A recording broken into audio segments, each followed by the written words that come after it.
যাচ্ছিলাম। বাইকের ride share করি। বাইকের চাবি কোথায় ভাই? হ্যাঁ? আপনি দেখতে চান? দেখে কি আমার ক্ষতি করতে চাচ্ছেন? না না ক্ষতি আপনি দেখান আপনি দেখান অবশ্যই। আমি প্রশ্ন করুম না। প্রশ্ন না করে বাক স্বাধীনতা, এই যে আমার বাইকের চাবি। আমি আপনার সাথে এক মিনিট কথা বলি। এই সবাই চুপ থাকেন।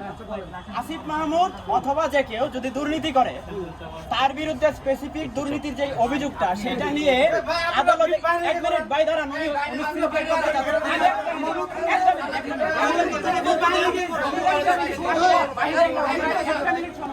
একটা মিনিট সময় দেন।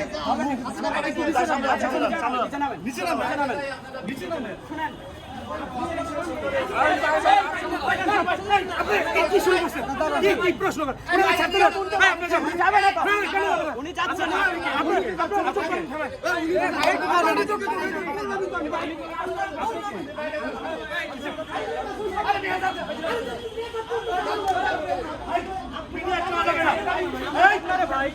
সবাই স্টপ।